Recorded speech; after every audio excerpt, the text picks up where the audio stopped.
Hi hello నమస్తే welcome back to the channel. నేను మీ Ram. Lady Aghori గత సంవత్సరం నుంచి ఈవిడ పేరు యూట్యూబ్లో మారు మ్రోగిపోయింది. ప్రధానంగా ఆవిడ ఒక ధర్మాన్ని కాపాడాలి కాబట్టి నేను ఇక్కడికి వచ్చానంటూ ఆవిడ చెప్పుకొచ్చింది. కానీ చాలా వరకు ఆవిడ చేసిన వీరంగం అంతా ఇంత కాదు. అయితే మళ్ళీ ఆవిడ పేరు వెలుగులోకి వచ్చింది. ప్రధానంగా ఆవిడ ఒక అమ్మాయిని లోపరుచుకున్నట్లుగా, అమ్మాయితో పాటు అమ్మాయి ఒక అన్నను కూడా పెళ్లి చేసుకున్నట్లుగా వార్తలు వస్తున్నాయి. దీనికి సంబంధించి ఫుల్ వైరల్గా మారింది. ఈ అంశం గురించి ప్రముఖ సోషల్ యాక్టివిస్ట్ కృష్ణకుమారి గారితో చర్చిద్దాం. నమస్తే. నమస్తే. ఏంటమ్మా అసలు సడన్గా వచ్చింది, మళ్ళీ ఫామ్లోకి రావాలనుకుంటుందో వాంటెడ్గా చేస్తుందో ఆవిడ తెలియట్లేదు. కానీ బట్ ఎందుకు ఒక అమ్మాయిని లోపరుచుకొని మళ్ళీ వాళ్ళ అన్న మెడలో తాళి కట్టిందంట, ఈవిడ పోయి వాళ్ళ అన్న మెడలో తాళి కట్టడం ఏంటంటే అర్థం కావట్లేదు. అమ్మాయి దీన్ని ఎలా చూడొచ్చు అసలు మనం? చిముదిరింది రోకలు చుట్టండి అన్నట్టుంది వ్యవహారం అంతా. ఇదంతా పిచ్చికి పరాకాష్ట అనమాట. భక్తి కూడా తగు మోతాదులో ఉంటే బాగుంటుంది. అది ఏ మతమైనా సరే అది దాని పరిమితులు దాటింది అనుకోండి, చివరికి అయ్యేది ఇది ఇలాగే అవుతుంది. ఇప్పుడు ఒకప్పుడు భక్తి అనేది ఎలా ఉండేదంటే, వితంతువులో లేకపోతే 60 సంవత్సరాలు దాటిన వాళ్ళు పూజలు భక్తి అది ఎక్కువ ఉండేది. అంటే మగవాళ్ళకైనా ఆడవాళ్ళకైనా చాలినంత పని ఉండేది. కష్టపడితేనే డబ్బులు వచ్చాయి. వ్యవసాయదారులు వ్యవసాయం చేసేవాళ్ళు, వ్యాపారాలు చేసేవాళ్ళు. అయితే ఈ వ్యాపారస్తుల దగ్గర నుంచినే భక్తి వెర్రితలలేయటం మొదలైంది. ఇప్పుడు తిరుపతి హుండీలో కొంతమంది డబ్బులు వేస్తూ ఉంటారు, అజ్ఞాత భక్తులు. 11 లక్షల విలువైనవి చేశారు, 2 కోట్ల విలువైనవి వేశారు, కానీ వాళ్ళ పేరు చెప్పరు. అవును. అలాగే కొంతమంది పేర్లు చెప్పి కూడా వేస్తారు. గాలి జనార్దన్ రెడ్డి లాంటి వాళ్ళు కిరీటం చేయించారు. ఎవరమైనా ఆలోచించామా? అసలు ఒక కష్టపడి సంపాదించిన వ్యక్తి ఇలా గుడిలో దాన ధర్మాలు చేస్తారు అంటే నమ్ముతామా? అంటే కొంచెం తక్కువ మోతాదులో చేసేవాళ్ళు ఉంటారు కదమ్మా, అన్నదానాలు అట్లా. అది వేరు. ఒక హ్యూజ్ అమౌంట్ చేయరు. 11 కోట్లు ఆ రోజు. ఆ వజ్రాల కిరీటము 16 కోట్లు ఏమైంది ఆ రోజుల్లోనే. అంటే ఎట్లా ఇస్తే పాపాలు మొత్తం దేవుడు మాఫీ చేస్తాడనే ఉద్దేశంతో చేసేవాళ్ళు కూడా ఉంటారు. అదే నేను అంటున్నా. అడుసు తొక్కనేలా కాలు కడగనేలా. పాపం చెయ్యడం ఎందుకు, మళ్ళీ వెళ్ళి ఆ పాపాన్ని కడుక్కోవడం దేనికి? అంటే ఇప్పుడు నువ్వు చేసిన పాపాల పరిమాణాన్ని బట్టి నువ్వు దేవుడికి ఇచ్చే పరిణామం డిసైడ్ చేసుకుంటున్నావా నువ్వు? అందుకని లంచం లాంటిది.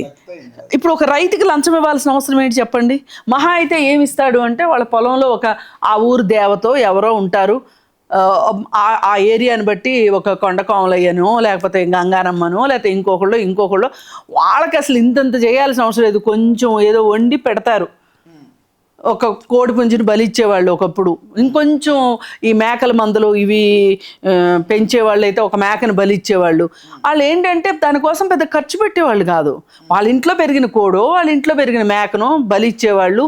వాళ్ళ పొలంలో పండిన బియ్యాన్ని తీసుకెళ్ళి, తొలసూరు బియ్యాన్ని తీసుకెళ్ళి వాళ్ళ గేదె ఇచ్చిన ఈయనను వెంటనే వచ్చే, అంటే జున్ను పాలు కాదు, అంటే ఒక 10 రోజుల లోపు ఆ పాలతోటి పాయసం వండి గంగారమ్మకు పెట్టడము ఇట్లా చేసేవాళ్ళు.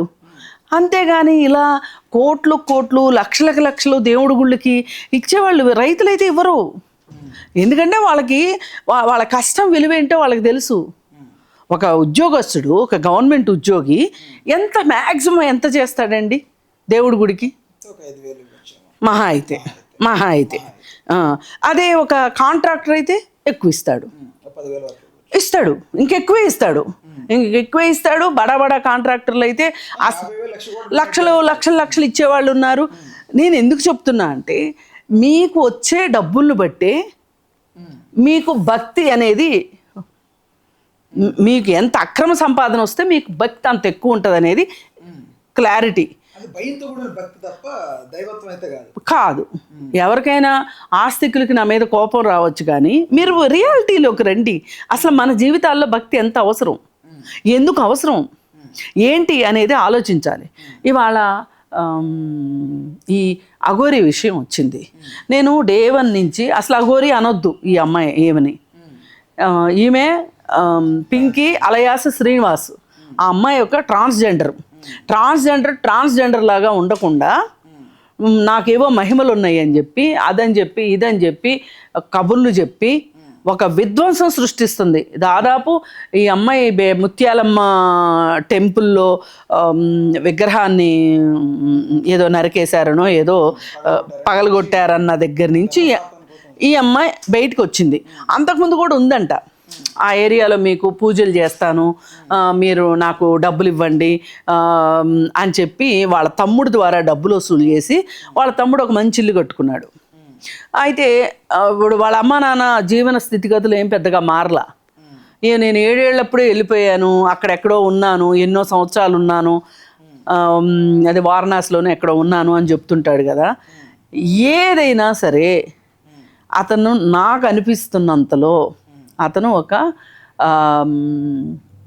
ఎవరైతే అమాయకంగా ఉంటారో, ఎవరైతే తన మాటలకు బుట్టలో పడతారో వాళ్ళని మీరు ఇందాక అన్నారే లోపరుచుకోవటం అని, అదే తన అధీనంలోకి తీసుకొచ్చుకొని మానసికంగా తన మాటే వినేటట్లుగా చేసుకొని ఇంకెవరి మాట వినేలాగా హిప్నటైజ్ చేసేస్తుంది. అంటే తనకేం చెప్తుందంటే తనకు చాలా అతీత శక్తులు ఉన్నట్లు, ఆ శక్తులు కూడా నీకు నేర్పిస్తాను అనటం. అసలే ఈ అమ్మాయి ఒక రకమైన కొంతమంది 10, 11, 12 సంవత్సరాల వయసులోనే చాలా భక్తిలోకి వెళ్తారు పిల్లలు. ఆ టైంలో వాళ్ళు ఏంటి అంటే కొంచెం అటు ఇటు కాని వయసులో ఉంటారు. అప్పుడే వాళ్ళకి అడాల్సెన్స్ వస్తూ ఉంటుంది, టీనేజ్లోకి వస్తూ ఉంటారు. ఆ టైంలో వాళ్ళకి ఏంటి అంటే ఎవరు వాళ్ళని బాగా ఇన్ఫ్లుయెన్స్ చేస్తే వాళ్ళ ఇన్ఫ్లుయెన్స్లోకి వెళ్ళిపోతారు. ఈ అమ్మాయి కూడా అట్లాగే ఒక ఇన్ఫ్లుయెన్స్లోకి, భక్తి ఇన్ఫ్లుయెన్స్లోకి వెళ్ళిపోయింది. లేదు అంటే అంత తొందరగా ఇతను రాగానే ఇతను ఎమ్మడిపడి వెళ్ళిపోవడం అనేది ఉండదు. ఈ ఏజ్లో జరుగుతుంది. మళ్ళీ ఆ ఏజ్లో కనుక వాళ్ళకి కరెక్ట్ గైడెన్స్ దొరికి మంచిగా చదువుకుని ఇవన్నీ చేశారు అనుకోండి, తల్లిదండ్రులు వాళ్ళ మీద శ్రద్ధ పెట్టారనుకోండి పిల్లల మీద, అప్పుడు వాళ్ళకి ఇదే కరెక్ట్ అనిపిస్తుంది. చదువు, ఒక లక్ష్యము, ఇవన్నీ వచ్చేసేస్తాయి. అలా కాకుండా ఆ టైంలోనే సినిమాలు హీరోయిల్ని ఇష్టపడటము. ఇప్పుడు ఆ పిల్లోడు చూడండి, మన పుష్ప సినిమాకి వచ్చాడు. ఆ పిల్లోడికి ఏం చెప్పారు, వాడిని పుష్ప అంటే నేను పుష్పనే, నా పేరు పుష్ప, అసలు పేరు పోయి పుష్పరాజ్ అనే పేరు, నేను ఏమైనా సరే ఫస్ట్ షో చూడాల్సిందే అని వాళ్ళ అమ్మని తీసుకుని వచ్చాడు. ఇప్పుడు ఇదంతా ఏంటంటే 2 వే జరిగింది, పరస్పరం జరిగింది. ఇప్పుడు తల్లిదండ్రులకు ఆ ఉద్దేశం అలా పిల్లల్ని మోల్డ్ చేయాలనుకోవడం తప్పు. ఒకవేళ పిల్లలు అలా తయారవుతే కూడా ఎవరన్నా బయట వాళ్ళ ఇన్ఫ్లుయెన్స్ వల్ల తల్లిదండ్రులు మార్చుకోవాల్సిన అవసరం ఉంది. రెండూ జరగలే ఆ పిల్లాడి విషయంలో. ఇవాళకి మనుషుల్ని గుర్తుపట్టలేని పరిస్థితిలో హాస్పిటల్లో కొట్టుమిట్టాడుతున్నాడు. అంటే మనం ఏ వయసులో ఏం చెయ్యాలి అనే దాని మీద పిల్లలకి క్లారిటీ ఉండాలి, తల్లిదండ్రులకి క్లారిటీ ఉండాలి. ఆ వయసులో వాడు చదువుకో. అలాంటిది ఏ సర్టిఫికెట్ ఉన్న సినిమాకి తీసుకొచ్చారు వాళ్ళు, వాడు వెళ్తానంటము, వీళ్ళు తీసుకురావటం జరిగింది. ఇట్లా పిల్లల విషయంలో ఇప్పుడు ఇంట్లో ఎవరైనా అమ్మమ్మలు, నాయనమ్మలు బాగా భక్తిలో ఉన్నారనుకోండి, ఆ భక్తి కూడా ఆ ఏజ్లో పిల్లలకు అంటుకునే అవకాశం ఉంటుంది. అంటుకుని అదే కరెక్ట్ అనుకుంటారు కొంతమంది, అనుకుని చదువు గిదువు ఇవన్నీ పోతాయి. అలాగే ఆ ఏజ్లో విటమిన్స్ కనుక సరిగా అందట్లేదు అనుకోండి, వాళ్ళకి హార్మోన్స్ కూడా సరిగా పనిచేయవు. హార్మోన్స్ సరిగా పనిచేయకపోతే కూడా వాళ్ళు మామూలుగా అమ్మాయి అయితే అమ్మాయికి తగ్గ హార్మోన్స్, అబ్బాయి అయితే అబ్బాయికి తగ్గ హార్మోన్స్ పనిచేయకపోవటం వల్ల కూడా వాళ్ళు ఈ విపరీతమైన భక్తికో లేకపోతే ఎవరో ఒకరి అధీనంలోకో వాళ్ళు వెళ్ళిపోతారు. అంటే వాళ్ళని మౌల్డ్ చేసుకోవడం చాలా ఈజీ అన్నట్లు. అలా ఈ అమ్మాయి కూడా ఏదో భక్తిలోకి మౌల్డ్ అయింది, ఈ శ్రీవర్షిని. అయితే అదే సందర్భంలో వీళ్ళు ఎక్కువ బొట్లు పెట్టేసేసుకుని ఎక్కువ గుళ్ళకి వెళ్ళటము ఇవన్నీ చేస్తూ ఉంటారు. అసలు పని ఏంటి, వీళ్ళు చదువుకోవాలి, అది వదిలేసి ఈ పనులు చేస్తూ ఉంటారు. అట్లాంటి సందర్భంలో ఇట్లాంటి వాళ్ళు వచ్చారనుకోండి, వాళ్ళకి కనిపించి టీవీల ద్వారానో లేకపోతే ఫోన్లో ఇంటర్వ్యూల ద్వారానో కనిపించారనుకోండి, వాళ్ళ అధీనంలోకి వీళ్ళు వెళ్ళిపోతారు. ఇప్పుడు పూర్తిగా ఆ అమ్మాయిని ఈ శ్రీవర్షిణిని అఘోరి కంట్రోల్లో పెట్టేసుకున్నాడు ఏదన్నా కానివ్వండి. పింకీ అలియాస్ శ్రీనివాస్ పెట్టేసుకుంటే ఇప్పుడు ఆ తల్లిదండ్రులు కంటికి మింటికి ఏడుస్తున్నారు. నేను ఇంటికి రాను అని చెప్తుంది ఆ అమ్మాయి. ఇప్పుడు ఇదే విషయము జగ్గి వాసుదేవ్ దగ్గర జరుగుతుంది, కోయంబత్తూరు ఆశ్రమంలో. అలాగే ఒకప్పుడు సత్యసాయి డివోటీస్ అని ఉండేవాళ్ళు. ఆయనే ఇప్పుడు ఆయన పైన ఒక ఆయన కేసు వేసి ఆయన కూతురికేమో పెళ్లి చేసుకున్నాడు, నా కూతురునిద్దరిని అక్కడ గుండు గీసేసి సన్యాసులను చేసి కూర్చోబెట్టుకున్నాడు అని చెప్పి ఆ తండ్రి కేసు వేశాడు. అలాగే మీరుకు ఇంకొక రంజిత సినిమా యాక్టర్, వాడు అక్కడెక్కడో వేరే ద్వీపంలో వాడు ఒక దేశాన్ని పెట్టుకుని కరెన్సీని కూడా విడుదల చేశాడు. అతని పేరు ఏదో ఉంది అతను. ఇప్పుడు అలాగే యాసారాం బాపు, ఇట్లాంటి వాళ్ళందరూ ఏంటి అంటే యువతను ఆకర్షించి వీళ్ళు ఎక్కువ అమ్మాయిలనే వాళ్ళనే ఆకర్షిస్తారు. ఎందుకు అంటే వాళ్ళకి కావాల్సింది ఏంటి, ఆశ్రమంలో ఏ ఆశ్రమం అన్నా తీసుకోండి మీరు, అది పుట్టపర్తి ఆశ్రమమా ఇంకొకట అంటే వెళ్ళే వాళ్ళందరూ అలా అని నేను అనను, కానీ అక్కడ జరిగే యాక్టివిటీసు డబ్బు, సెక్స్, వ్యాపారులకి సంబంధించిన మీటింగులు, అది ఒక రకంగా ఆశ్రమాలు అనేవి ఒక క్లబ్బులు మాదిరిగా అయిపోయినాయి. ఇప్పుడు అయిపోయి ఒకళ్ళకొకళ్ళు హెల్ప్ చేసుకుంటూ ఉంటారు. ఒకళ్ళకొకళ్ళు హెల్ప్ చేసుకొని బాగా సంపాదించేసేసి ఆశ్రమంలో ఇస్తారు. ఇప్పుడు ఒక ఐఏఎస్ ఆఫీసర్ వస్తాడు, ఒక ఐపీఎస్ ఆఫీసర్ వస్తాడు, ఒక వ్యాపారస్తుడు వస్తాడు, ఒక దొంగసారా కాసేవాడు వస్తాడు అక్కడికి. ఈ దొంగసారా కాసేవాడికి, లిక్కర్ బిజినెస్ చేసేవాడికి, ఒక కాంట్రాక్టర్కి ఐఏఎస్తోనూ ఐపీఎస్తోనూ పని ఉంటుంది. వాళ్ళకి అక్కడ మీటింగ్ పాయింట్. ఇంతకంటే ఈ ఆశ్రమాల్లో దైవభక్తి కానీ మెడిటేషన్స్ కానీ జరగవని నేను అనట్లా. ఈ పక్క నుంచి ఈ సైడ్ బిజినెస్ జరుగుతూనే ఉంటుంది. వ్యాపార కేంద్రాలే అవి నా దృష్టిలో. అయితే ఇదంతా జరుగుతూ ఉంటే ఆ తల్లిదండ్రులు ఎంత బాధపడుతున్నారు. ఒక ఆయన అయితే రంజిత ఉన్న ఆశ్రమంలో, అది బెంగళూరులో ఉంది ఆ ఆశ్రమం కూడా, పేరు ఏదో గమ్మత్తుగా గుర్తు రావట్లేదు. అతను నా కూతుర్ని ఇద్దరిని, రంజిత సిస్టర్ ఇద్దరు కూడా, నా పిల్లలు నాకు ఇన్ టైంలో పనికొస్తారు అని అనుకుంటే, అంటే నా వృద్ధాప్యంలో నన్ను చూసుకుంటారు అని అనుకుంటే, ఆ వయసులో వాళ్ళు అక్కడ ఉండిపోయారు, అసలు మమ్మల్ని చూసేవాళ్ళు ఎవరు అని చెప్పి ఆయన లబోదిబోమని కేసేసాడు. కేసేస్తే అలాగే వాళ్ళని కోర్టుకు కూడా పిలిపించారు. వేరే కేసులో అయితే పిలిపిస్తే కూడా వాళ్ళు అదే చెప్తున్నారు. జడ్జి ఎంతో చెప్పాలని చూశారు. అసలు నీ తల్లిదండ్రిని చూసుకోవడం కంటే నీకు ఈ ఇహలోకంలో నీకు ఇంతకంటే బాధ్యత ఏంటి అని అడుగుతున్నారు. అడిగినా కానీ మాకు అక్కడే కావాలి, అక్కడే ఉంటాము అని చెప్తున్నారు.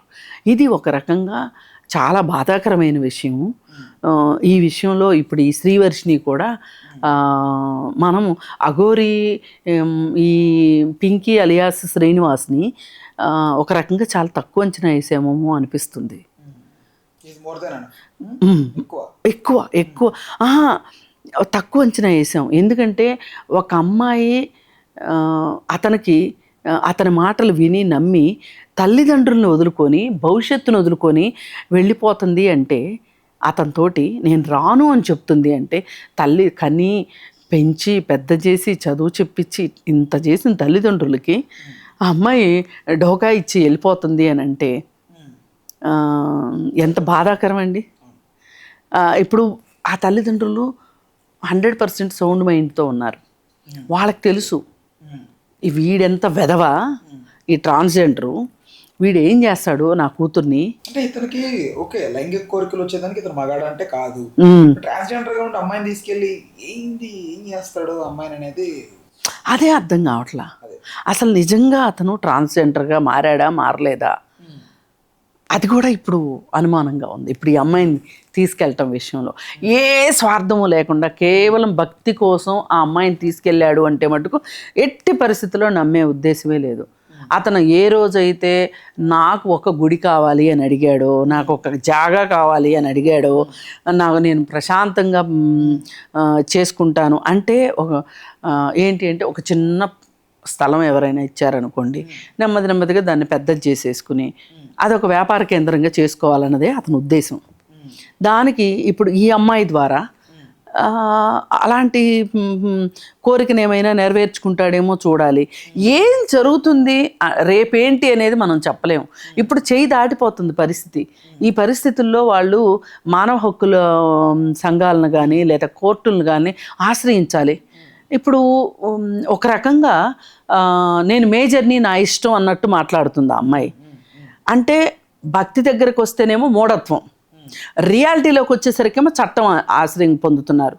ఇప్పుడు చట్టం కావాలి అనుకుంటే ఈ వయసులో నీకు అంత భక్తి ఏంటి?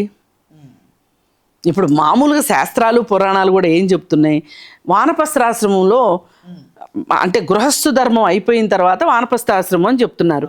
అసలు నువ్వు ఇంకా చిన్న పిల్లవి, గట్టిగా మాట్లాడితే నువ్వు చదువుకున్నావా, చదువుకోలేదా, ఉద్యోగం చేయాలనుకుంటున్నావా, అసలు నీ తల్లిదండ్రులు నీ మీద ఏమి ఆశ పెట్టుకున్నారు? ఇప్పుడు తల్లిదండ్రులు బలవంతంగా వాళ్ళ ఉద్దేశాలు పిల్లల మీద వేసి రుద్దితే తప్పు, కానీ మామూలుగా నేను పెంచాను, నేను పెళ్లి చేయాలనుకుంటున్నాను, ఇది నా బాధ్యత అని తల్లిదండ్రులు అనుకోవడంలో తప్పే ఉంటుంది.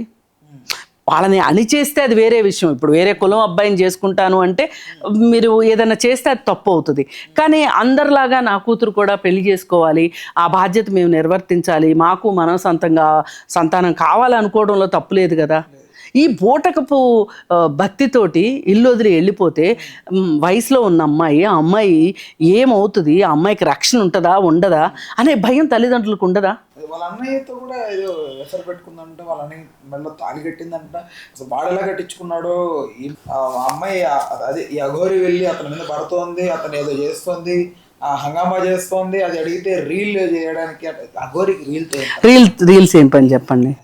నేను డే 1 నుంచి క్వశ్చన్ చేస్తుంది ఇదే. ఇతనికి ఒక యూట్యూబ్ ఛానల్ ఉంది, ఇతనికి ఒక కారు, ఆ కారు పైన 360 degrees కెమెరా, మళ్ళీ కారులోనే కర్రలు, కారులోనే పెట్రోల్ డబ్బాలు, ఇవన్నీ అవసరమా? అంటే నీకు ఏ జీవితం కావాలి? అసలు నిజంగా అఘోరీ అయితే గనక ఈ అఘోరీ గురించి చాలామంది గొప్పలు చెప్పారు. అసలు మీకు అఘోరీలు అంటే తెలుసా, వాళ్ళ మీద గౌరవం ఉందా లేదా అని మాలాంటి వాళ్ళ మీద దుమ్మెత్తిపోశారు. అసలు ఈ అఘోరీకి ఇక్కడ ఏం పని? అఘోరీ ఎక్కడుంటారు? అఘోరీలు హిమాలయాల్లో ఉంటారు. రకాలు ఉన్నాయి. అసలు ఇతను ఏ రకమని ఇతను సపోర్ట్ చేశారు కొంతమంది. ఏది ఏమైనా సరే ఇట్లాంటి బోగస్ వాళ్ళు, బురుడీగాళ్ళని వీళ్ళకంటే కూడా రోడ్ల పక్కన చిన్న గారడీలు చేసుకునే వాళ్ళు నయం. వాళ్ళు పట్టుకూటి కోసం వాళ్ళు కష్టపడి వాళ్ళ విద్యను చూపించి మన దగ్గర డబ్బులు అడుక్కొని బతుకుతారు వాళ్ళు. వీళ్ళు మన మనసుల్ని వశపరుచుకొని మనం ఇంకెందుకు చేయడానికి పనికిరాం. అసలు ఇక మనం ఎందుకు పనికిరాం అసలు, అంతే. వాళ్ళ అధీనంలోకి వెళ్ళిపోతే అసలు ఇప్పుడు ఈ అమ్మాయి పరిస్థితి ఏంటి? ఇట్లా ఆశ్రమాల్లోకి వెళ్ళిపోయిన పిల్లల పరిస్థితులు ఏంటి? మరి జగద్గురు ఏంటండి, వాళ్ళ అమ్మాయికి ఏమో పెళ్లి చేసుకున్నాడు, ఆశ్రమంలో బోల్డ్ మంది అమ్మాయిలు సన్యాసులుగా మార్చి. ఇప్పుడు ఆ ఆశ్రమంలో అప్పుడప్పుడు మనుషులు చచ్చిపోతుంటారు, దానికి సంబంధించి ఆచూకీ లేదు. అసలు స్వయాన ఇతనే భార్యను చంపాడనే ఇది ఉంది. అయినా కానీ పిచ్చి మొహాల్లాగా వెళ్తూ ఉంటారు వీళ్ళందరూ. వెళ్ళడం ఏంటి, వెళ్తారు, అక్కడికి వెళ్ళి డాన్సులు వేస్తారు. 100% అండి. అంటే కొంతమంది ఉంటారు కదా సజీవ సమాధి లాగా చేసేస్తారని ఈ రూమర్ వచ్చింది. అందుకే అసలు ఒక భక్తి మన జీవితాల్లో ఎంతవరకు అవసరం అనే ఒక క్లారిటీని పెట్టుకోవాల్సిన అవసరం ఉంది. పెట్టుకోకపోతే గనక ఇట్లాంటి వాళ్ళు మనల్ని మోసం చేసి మాయ చేసి మన పిల్లల్ని మనకు కాకుండా తీసుకుపోతారు. అసలు ఇప్పుడు ఏమైపోయిందంటే ఇతను సనాతన ధర్మాన్ని నేను కాపాడుతాను అని అన్నాడు. అడిగితే అసలు సనాతన ధర్మం అంటే ఏంటో చెప్పలేకపోయాడు. ఇప్పుడు ఈ సనాతన ధర్మము అనే ఒక పడికట్టు పదము ఇవాళ ఒక పెద్ద రెవల్యూషనరీ వర్డ్ లాగా అయిపోయింది. అంటే ఈ మాట అనేస్తే ఇంకేమీ సమాధానం చెప్ప ఐ థింక్ దే ఆర్ వాళ్ళు పవర్ఫుల్ గా ప్రెజెంట్ చేసుకోవడానికి 10 మందిలో వర్డ్లు వాడతాయో అనిపిస్తుంది. అంటే చెక్ చేసుకోవాలి కదా. ఇప్పుడు నేను సనాతన ధర్మం గురించి మీకు తెలిసి మాట్లాడండి. ఉంది సనాతన ధర్మం 100% ఉంది, బట్ మీలో ఉందా లేదని మీరు చెక్ చేసుకో. ఇప్పుడు నేను సనాతన ధర్మం జోలికి నేను వెళ్ళట్లేదు, అది మంచా చెడా అనేది మాట్లాడట్లేదు. అసలు నీకేం తెలుసు సనాతన ధర్మం గురించి? అంటే ఆ తోలు కప్పేసుకుని నువ్వు ఏ పనులైనా చేద్దాం అనుకుంటున్నావా? అందుకని ఇతని పైన పోనీ ఇతన్ని ప్రభుత్వం అయినా పోలీసులైనా ఎవరైనా సరే ఇతన్ని అసలు పిలిచి మాట్లాడతారు అంటే కూడా ఏమో హిందుత్వ సంఘాల వాళ్ళు ఎక్కడొచ్చి మీద పడతారో అనే ఒక భయంతో ఇప్పుడు ఆ భయం ఇవాళ సమాజంలో ఉంది. దాన్ని బట్టి క్యాష్ చేసుకుంటున్నాడు ఈ పింకీ అలియాస్ శ్రీనివాస్. ఇప్పుడు ట్రాన్స్జెండర్ సంఘాలు కూడా వ్యతిరేకించినాయి. మేమెవరం ఇలా చెయ్యము, అసలు అతను ట్రాన్స్జెండర్ అని మేము నమ్మట్లేదు, ఇలా చెయ్యడు అని చెప్పి వాళ్ళు చెప్తున్నారు. ఇప్పుడు ఎందుకు కొరగాకుండా కేవలం డబ్బు సంపాదించడానికో తనకున్న పిచ్చి కోరికలు నెరవేర్చుకుంటానికో అతను 100% Pinky alias Srinivasu perverted brain. నా దృష్టిలో అయితే అతనికి ఏవో శక్తులు ఉన్నాయని నమ్ముతున్నాడు అతను. ఆ ఉద్దేశంలో అతను ఎంతోమంది మీద తన ప్రభావాన్ని చూపించి వాళ్ళని ఈ జీవితంలో ఎటు కాకుండా చేస్తున్నాడు. నేను ఇప్పుడు దాకా అతని మనస్తత్వం గురించి నేను పెద్దగా మాట్లాడలా ఇప్పటి వరకు. ఎందుకంటే చాలామంది భక్తులకి చాలా కోపం వచ్చేస్తుంది నా మీద. అకారణంగా అందరి కోపానికి నేను గురి కావటం ఎందుకని నేను ఊరుకున్నాను. కానీ కేటీఆర్ నాకు ఫ్రెండు అని చెప్పాడు, నా లవర్ అన్నట్లు చెప్పాడు అన్నప్పుడే ఇతను ఏదో ఒక మానసిక సమస్యతో బాధపడుతున్నాడు అనిపించింది. ఇది ఏంటి అంటే కొంతమంది ఒక్కొక్కసారి నన్ను శ్రీదేవి పెళ్లి చేసుకుందే కాపురానికి రావట్లేదు, ప్రియాంక గాంధీ పెళ్లి చేసుకుందే కాపురానికి రావట్లేదు, పలానా క్రికెటర్ నన్ను పెళ్లి చేసుకుంటానని మోసం చేశాడు అని ఆడెవడో వచ్చాడు. ఏంటి చెప్పండి? అంటే వీళ్ళు ఏంటంటే ఇది ఒక విచిత్రమైన మానసిక పరిస్థితి. ఈ మానసిక పరిస్థితిలో వీళ్ళు ఏం చేస్తుంటారంటే ఏదో ఒక పెద్ద మాట మాట్లాడేసేసి పాపులర్ అవ్వాలి అనుకుంటారు. ఈ పాపులారిటీని తెచ్చుకోవటం కోసం ఏదంటే అది, అంటే తర్కం లేకుండా పొంతం లేకుండా మాట్లాడతారు. కాకపోతే బాధాకరం ఏంటి అంటే ఇలాంటి పిచ్చోళ్ళు మాట్లాడే మాటల్ని మామూలు వాళ్ళు నమ్ముతారు. అది అన్నిటికన్నా ఐరనీ. ఎత్తేసారు పైకి. అది అందుకని ఏది ఏమైనా చాలా త్వరగా అతను ఏంటి అనేది తేల్చి అతని పైన అవసరమైతే చర్యలు కూడా తీసుకోవాలని. ఇప్పుడు ఆ అమ్మాయి చేత నేను ఇంటికి రాను, నేను మేజర్ని, ఇలాంటి మాటలన్నీ ఇతనే నేర్పిస్తున్నాడు అని నాకు అనిపించింది. అతనే ఇన్ఫ్లుయెన్స్ చేస్తున్నాడు అనేది వాస్తవం అని నాకు అనిపిస్తుంది. Thank you. హలో, తెలుగు రాజ్యం ఛానల్ చూస్తున్నారా? సామాజిక రాజకీయ జీవన చిత్రణే తెలుగు రాజ్యం. అతిశయోక్తులు అసత్యాలు ఉండవు. రాజకీయ కోణం కాదు, ప్రజా కోణమే కొలబద్ద. తెలుగు రాజ్యం వీక్షణ మీ ఉత్తమ అభిరుచికి నిదర్శనం.